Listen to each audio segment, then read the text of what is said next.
Imagine you're building an AI project in Python. At first, everything feels easy because it's just a small script. But as you keep adding memory, tools, and more features, things suddenly become chaotic. Before you know it, you're staring at hundreds of lines of code, wondering where everything is connected. This is exactly the problem object oriented programming, or OOP, was designed to solve. It helps us organize our code before it turns into a giant mess. The funny thing is, most people don't struggle with OP because it's difficult. They struggle because nobody explains where it's actually useful.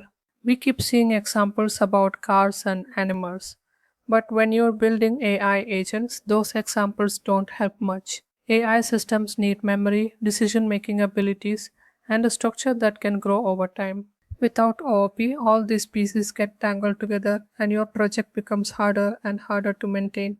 Let's simplify this because the word class sounds more complicated than it actually is. Imagine you're building an AI assistant. Where would you store its name, its memory, and its ability to respond to users? Instead of scattering those things everywhere, a class keeps them together in one place, like a smart container. In fact, every AI agent you build is simply a collection of data and behaviors packaged neatly inside a class. Now let's build our very first class. Think of a class as an architectural blueprint. It describes what an AI agent should have, but it isn't a real agent yet. The moment we create agent instance, we are turning that blueprint into a real object we can use. Also in it is the setup step that runs automatically, and self simply means I'm talking about this specific AI agent. Now let's talk about one of the coolest ideas in OOP, encapsulation, which simply means protecting important information. Imagine your AI agent's memory as a private notebook. You don't want everyone changing it whenever they want.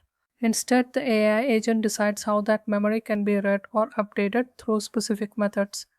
This keeps your system safe, organized, and prevents accidental bugs from appearing later. Now let's talk about inheritance, which is basically a way of reusing existing code instead of rewriting everything from scratch. Think of base agent as a parent that already knows how to think, and chat agent as a child that can simply inherit that ability.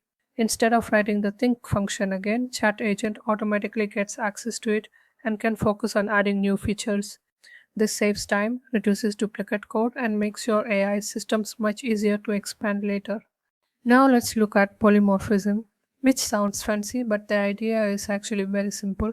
Imagine you have different AI agents and they all have a respond function, but each one responds in its own unique way. A chat agent might answer questions, while a code agent might generate code, even though we're calling the exact same method. That's polymorphism. One interface, many different behaviors. Now let's talk about abstraction, which is basically creating a set of roles that every AI agent must follow. Think of it as a contract. You can say every agent must have an act method, but you don't decide how it works yet. Python even has a built in way to do this using the ABC module, where abstract method forces every char class to implement the required method. And here's an important rule. You cannot create an object directly from the abstract class because it's only a template, not a finished agent. Before you start building bigger AI systems, let me show you 4 mistakes almost everyone makes when learning OOP. First, never forget self, because Python needs to know which object you're working with. Second, don't directly access private variables.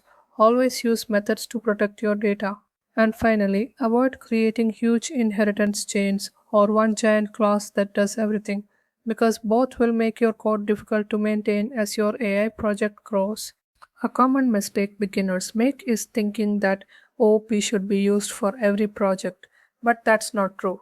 Use OOP when you're building AI agents, managing memory and behavior, or when your project is becoming larger and more complex. But if you're writing a tiny script or a one time automation task, OOP might just add unnecessary complexity. At the end of the day, OOP isn't about memorizing concepts, it's about gaining control over your code so your AI systems can grow without falling apart. Follow to learn more. Thank you.